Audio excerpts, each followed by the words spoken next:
Good evening, everyone, and welcome to Low Country News. I'm Monica Justice. And I'm Warren Truth. Today is June 24th, 2026.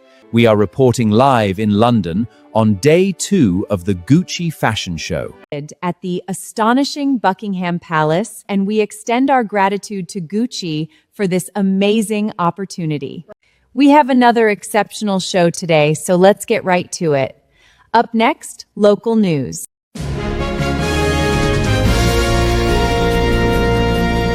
All right, Ashley, thanks. And only on Fox Carolina News here tonight, we have a special privilege to have Representative Jermaine Johnson, the Democratic nominee for governor, here in studio with us here tonight for this runoff election. You get to sit back, relax, and enjoy us. Being the outright winner 2 weeks ago, I think ultimately, congratulations. Thanks. And what is your mindset right now watching this runoff race here for the Republican primary? Well, I'm extremely interested in just seeing who I'll be facing in November, but it's not going to change anything. You know, whoever wins, I will meet that challenger with the utmost respect to figure out how we're going to address the issues of the people of South Carolina. I think that's the thing that voters want to see is who's going to best serve them in November, and I believe I'm going to be that person.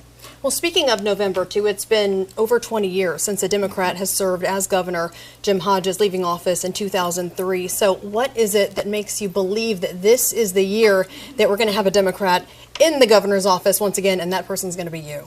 Well, the definition of insanity is doing the same thing over and over again, expecting different results. And we've seen the same thing for the past 23 plus years now.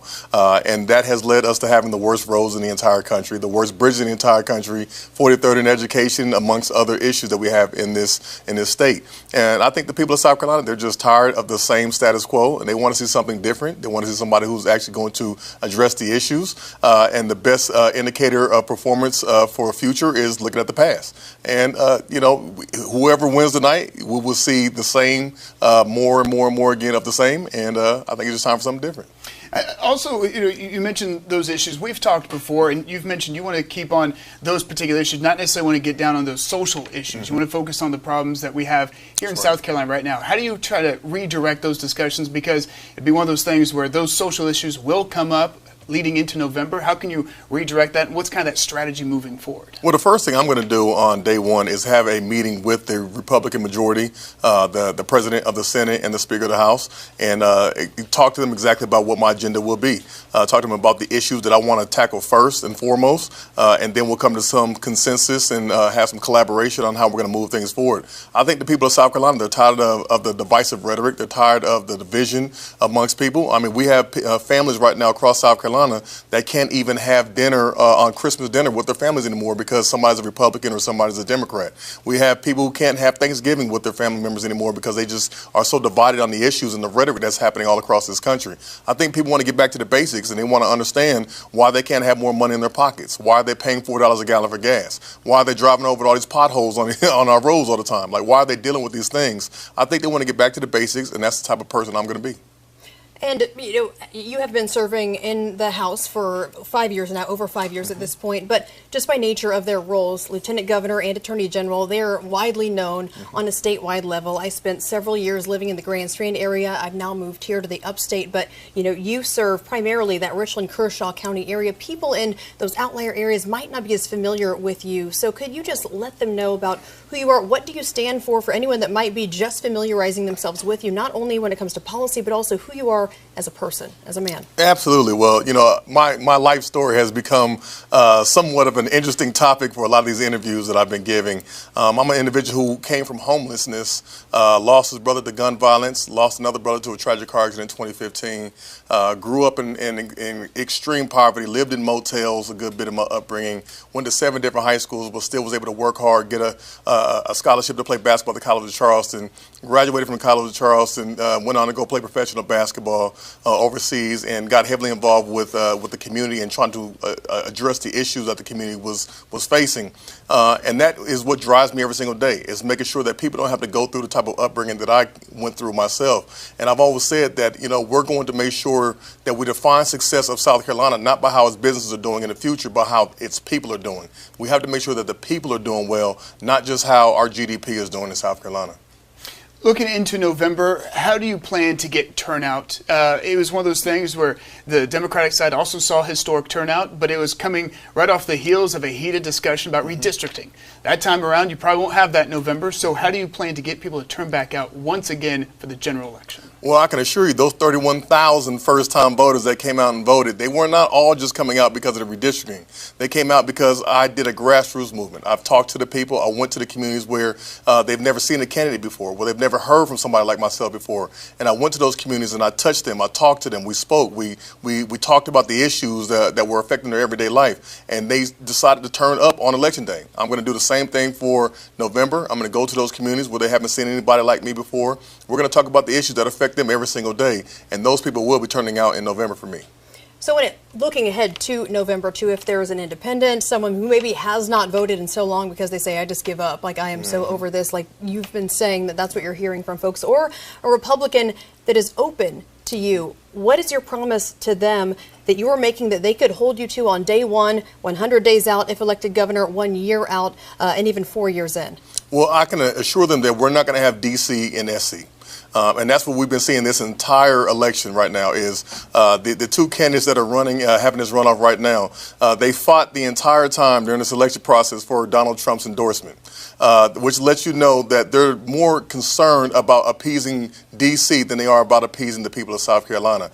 And I truly don't care about what's going on in D.C. I don't care if it's a Republican or a Democrat that's in the White House up there. If what they're trying to do up there does not serve the people of South Carolina, I would not support it. I'm going to be a South Carolina first candidate. I'm a South Carolina first person. We need to address the issues that are happening in our state right now before we look at anywhere else. All right, State Representative Jermaine Johnson, Democratic nominee for governor, thank you so much. The night is just beginning. You here with us. You'll be sticking around to give some live reaction to who may win this runoff race here tonight. So, Representative, thank you so much for Thank you so much. Manhunt is now underway in Georgetown County. The Sheriff's Office in South Carolina Department of Natural Resources are searching for a man wanted on multiple warrants out of Florence County. Law enforcement searching around Pringle Ferry Landing for 53-year-old Charles Murphy.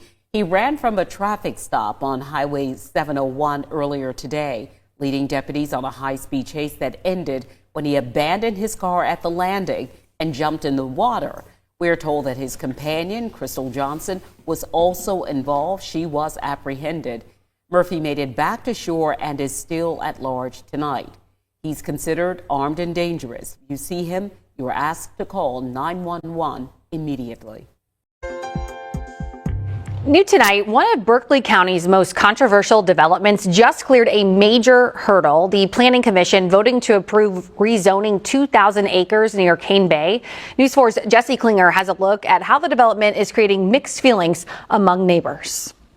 So the yeas have it. Prior to its approval, more than 20 people spoke in front of the Berkeley County Planning Commission, both for and against the Lake Village rezoning request. Are we not stretched to the limit now with all this growth? The developer will promise progress and revitalization, but what we are actually looking at is displacement, overcrowding, and the deletion of our way of life. Let's learn from the past promises. Residents of Cane Bay and neighbors off Highway 17A shared concerns such as increased traffic congestion, the timeline of improving infrastructure, and environmental impacts.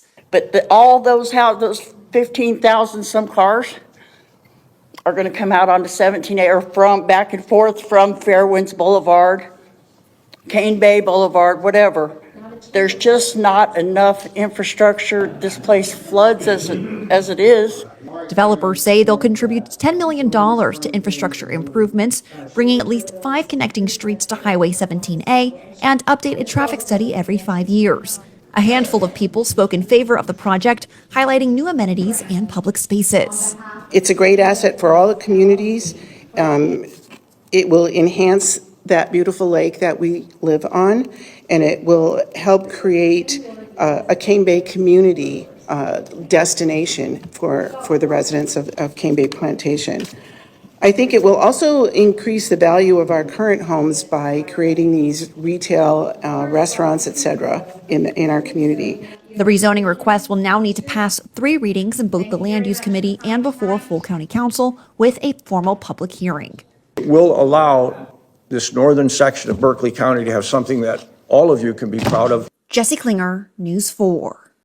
Mount Pleasant leaders are considering raising the income cap from 80% to 150% of area median income for the town's first income-restricted neighborhood. Live 5's Hannah Borkert talked with residents about why some want the change and the concerns that it's raising.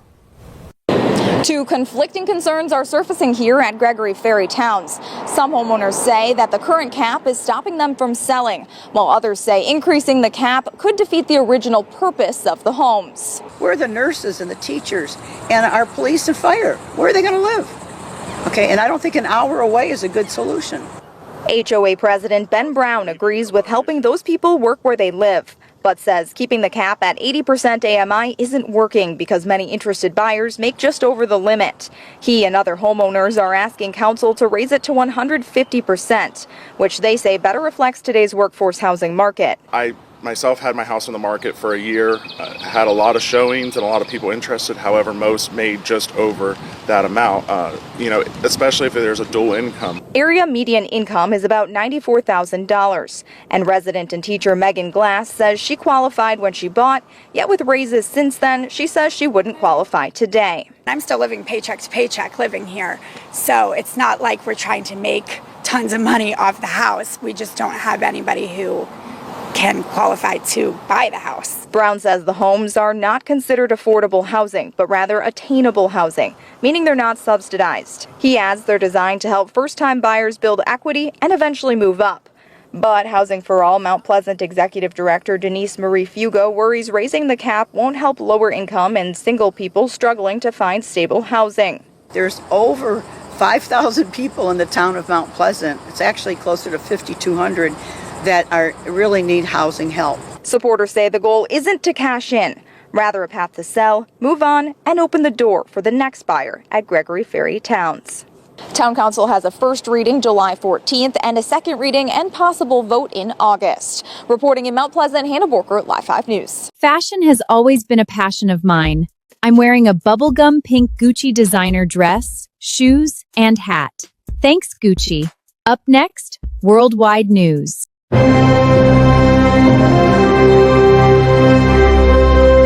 Deadly library shooting, the young gunman opening fire, the dramatic takedown of the 18-year-old suspect, and who they say the suspect was dressed like. Tonight, police releasing disturbing video showing a suspect they say intentionally struck 8 pedestrians while on a dangerous police chase. Tonight, the second note received by Savannah Guthrie's family, what it said about her mother, and now Savannah's new and tearful plea. Tonight, former Olympic ski champion Bode Miller facing charges. For the first time late today, the Senate now voting to end the war in Iran. 4 Republicans joining Democrats. Tonight, the massive fire still burning 7 days straight, growing concern over possible health risks, and residents are now being asked to wear masks. Across Europe tonight, the deadly heat wave, much of France hitting 100 degrees, temperatures soaring in England, Italy, and Spain. Dozens of drownings reported as people seek relief. Back in the U.S. tonight in New York State, at least 6 people killed at a horrific motel fire, what we've learned. The neighborhood overrun by a swarm of 2 million bees. Beekeepers in protective suits trying to retrieve them. Tonight, the major news from the World Cup involving superstar Cristiano Ronaldo. And this evening, we've now learned more than 300 drones have been confiscated near the World Cup. And the NBA draft right here on ABC tonight. Who went number 1? To the other news tonight, the deadly library shooting. Police say an 18-year-old opening fire and who they say he was dressed like. And then the dramatic takedown, it all playing out in Chico, California, north of Sacramento. And here's our Chief Justice correspondent, Pierre Thomas now. Tonight, this is the moment officers take down an 18-year-old suspect accused of opening fire in a public library in Chico, California. Police suspect was a plot to carry out a Columbine-style massacre. They have an active shooter at the library. The gunfire piercing the silence of the library last night. 8 shots fired, killing 46-year-old Cody Hull and 74-year-old Robert Johnson. A girl also wounded. We had an open 911 line that you could hear gunshots and people screaming. Oh my goodness. Officers seen through the window of this nearby bus swarming the building, rifles drawn. We got a situation here at the library. We have a male suspect of UMA, all black clothing, long rifle. Moments later, police arresting 18-year-old Bradley Scott Sayer, who sources say was wearing clothing similar to Columbine killer Eric Harris. Oh, they got him. Time of initial 911 call to and in custody with our suspect was less than 4 minutes. Police say the suspect may have been linked to an online group that admires mass killers. And David, investigators believe he did not know his victims. They say he acted alone. Pierre Thomas in Washington. Pierre, thank you. Tonight, police releasing new and disturbing videos showing a carjacking suspect who they say intentionally struck 8 pedestrians during a terrifying police chase in Southern California. Here's Gio Benitez. Tonight, horrific new video showing a driver on a violent rampage in Southern California. Police say a man carjacked that white Toyota Camry at knife point last week in Los Angeles before intentionally ramming 8 pedestrians in nearby Culver City and leading police on a wild chase. This video showing one of those hit and runs, that driver knocking a man off of his bike at a gas station, fleeing with the gas hose still attached to the car. The victims, ranging in age from 15 to 70 years old, all survived. That driver arrested after crashing near a McDonald's drive-thru. And David, tonight 45-year-old Juan Luis Estrada is facing multiple charges, including 10 counts of attempted murder. David. Gio Benitez reporting tonight. Gio, thank you.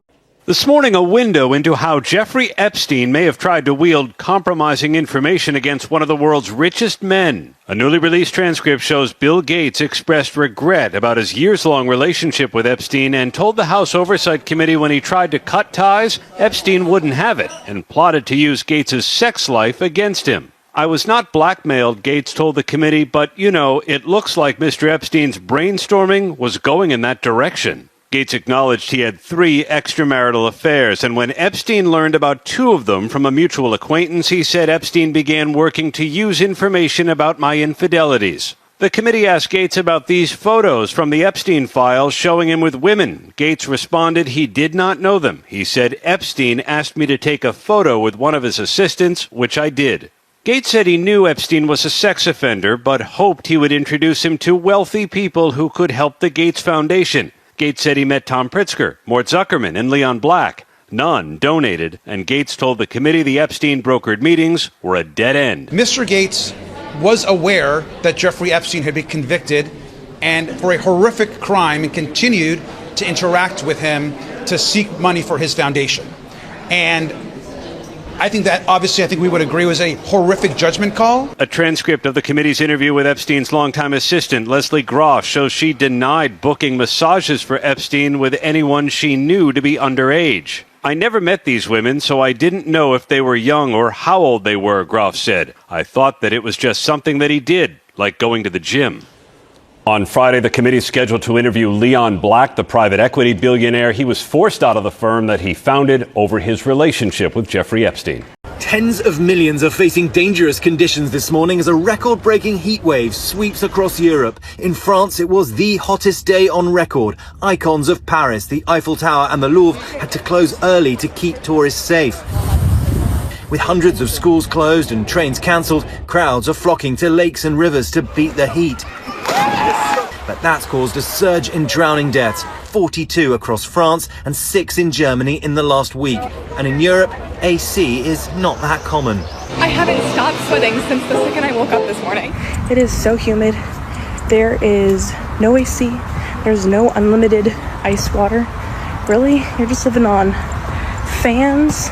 Experts warn of a dangerous heat dome looming over continental Europe, trapping hot air and allowing temperatures to build. Spain, Italy and the UK all sweltering. Rome, one of 15 Italian cities under a red warning, the highest weather alert possible. And in London, the changing of the guard has been cancelled for the rest of the week. It's a bit oppressive, I must say. Now, it has got as high as 111 here. I know it gets hotter in some parts of the States, guys, but we don't do air conditioning here, so this is a struggle, and it's just going to keep going. A strong show of support for the Second Amendment. President Trump said he's working on legislation to establish a national right to carry law. How do you feel about national right to carry? See, those are real numbers. National right to carry. Yeah, we're working on it. President Trump had previously said he would like to sign a national concealed carry bill into law. Bills introduced in Congress would require states to recognize concealed carry permits issued by other states, similar to how driver's licenses are recognized nationwide. So, without further ado, here's your 5-day forecast for Charleston starting today, June 24th, 2026. Wednesday, June 24th, partly cloudy, high of 93, low of 76. And up next, additional weather news. And thanks Gucci again for this opportunity.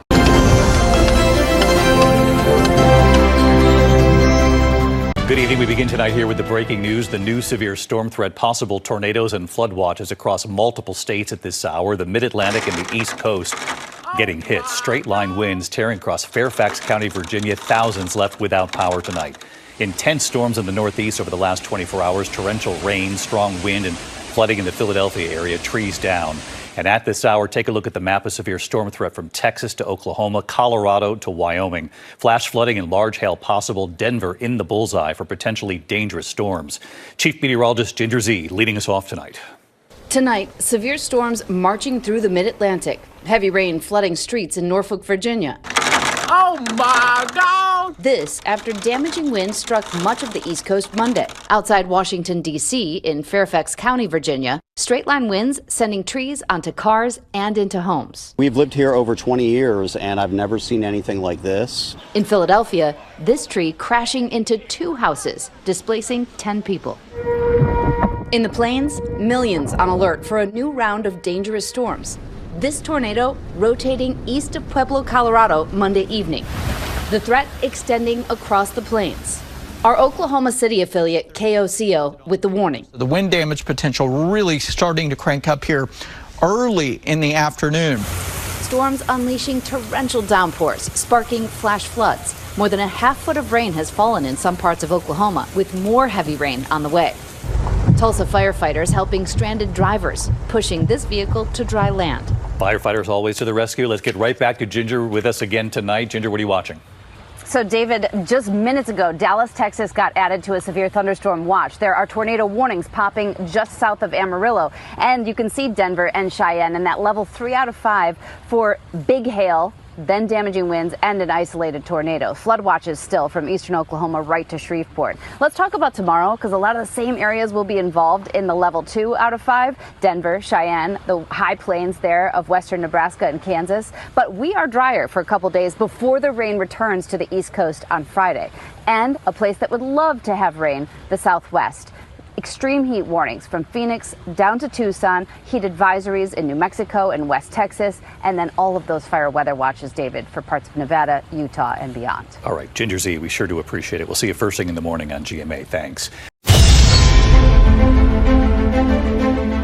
Late today, for the first time, the Senate now voting to end the war in Iran. 4 Republicans joining Democrats. Rachel Scott from the White House.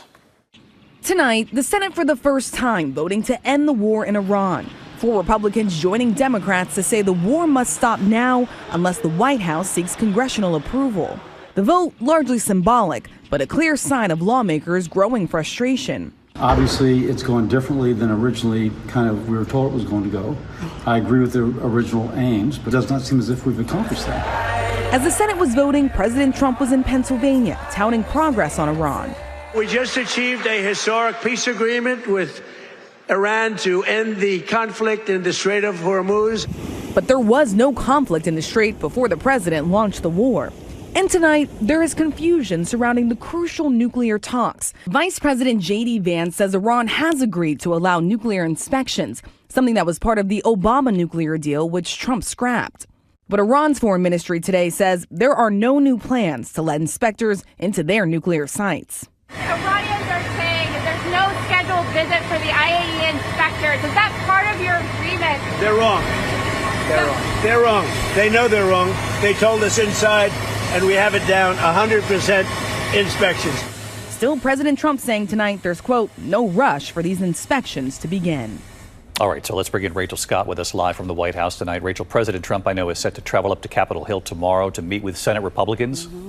Yes, David, and this meeting certainly could turn contentious. We know those Republican senators have a lot of questions for the president about this deal with Iran. And as for those nuclear inspections that the president was talking about, an official with the UN nuclear watchdog tells us that as of right now, there are no new inspections that have been scheduled, David. We'll continue to track the back and forth, Rachel. Thank you. We turn now to Los Angeles, where a massive fire is still burning tonight, 7 days straight now, and there's growing concern now over possible health risks. In fact, residents there are being asked to wear masks now. ABC's Melissa Dunn is back on the scene. She's live for us tonight. Melissa? David, this major warehouse here in Los Angeles still burning for nearly a week. We are feeling and experiencing this thick smoke that's coming in. It is also causing air quality concerns. An advisory was just extended, and the people here in East LA lining up for masks and air purifiers, telling us that they're now experiencing reports of headaches and lung problems. All of this, of course, as this raging blaze is really making it challenging for firefighters. As crews, we've seen them tearing down walls, deploying firefighting robots to clear the debris inside. They're just trying to put out the smoldering flames. But look, David, this is not the first time that this warehouse has actually had its solar panels burned. It happened 2 years ago, and this same company over in Washington State had one of their facilities there burned. There caused a fire there, and it burned for 60 days. David? Wow, really interesting. It's happened before, and this is unbelievable. 7 days now. Melissa Dunn live in Los Angeles. Melissa, thanks. I finally made it to the 18th tee, and I hope everyone appreciated my European accent impression. After a long day of golf, I'm totally relaxing with some cognac and a Cuban cigar. Up next, sports. Low Country Sports News Alert. Tonight, former Olympic ski champion Bode Miller is facing drug charges in Fremont County, Idaho. He has pleaded not guilty. One of the most decorated male skiers in history, arrested just days before the anniversary of his little girl's death. Here's Stephanie Ramos. Tonight, six-time Olympic medalist Bode Miller, the American icon who redefined alpine skiing with jaw-dropping, limit-pushing speed, now facing criminal charges. Newly released court records show the 48-year-old gold medalist was arrested earlier this month in Idaho on misdemeanor drug charges. Bode pleading not guilty to 2 counts, including possession of a controlled substance and possession of drug paraphernalia. His arrest coming 8 years after the world grieved alongside Miller and his wife Morgan when their 19-month-old daughter Emmeline tragically drowned in a backyard swimming pool, posting these images with his daughter on social media. Bode later channeling that grief into action, advocating for water safety, talking about the issue just last month. It was so obviously under talked about, underappreciated from pediatricians to families, and it can be an uncomfortable topic, and a lot of people avoid it naturally, but we're really trying to bring that to the forefront. Tonight, representatives for the Olympic champion have not yet commented on his arrest. Miller posted a $5,000 cash bond and was later released. He is due back in court on July 29th. David. All right, Stephanie Ramos. Steph, thanks. And another World Cup record has been set tonight. Superstar Cristiano Ronaldo, now the first player to score a goal in 6 different World Cup tournaments, racking up 2 goals, in fact, during Portugal's 5-0 win over Uzbekistan today. The 41-year-old team captain has scored in every World Cup going back to 2006 now, when he was just 21 years old. Not bad at 41. There's so much intrigue and excitement around who will be the #1 pick here in the NBA draft. And just moments ago, the Washington Wizards picked A.J. Dembonsa, BYU. Very exciting. Dembonsa, emotional as his name was called. Dembonsa celebrating with family and friends before taking the stage. And there were big surprises even before the draft tonight, proving the draft order can change at a moment's notice. Overnight, a major shakeup in the NBA. The Milwaukee Bucks trading NBA superstar Giannis Antetokounmpo in a massive deal, including 3 first-round draft picks. The night has been a buzz as these young athletes and their families wait to see how their dreams will come true. This is life-changing and certainly a very exciting time for many of these young men. David. All right, Leslie, thanks so much. All right, that's going to bring today's show to an end. For Low Country News, I'm Monica Justice. And I'm Warren Truth. Please don't forget to like, follow, and subscribe to True Perspective 843. Good night, everyone. Stay safe and see you tomorrow.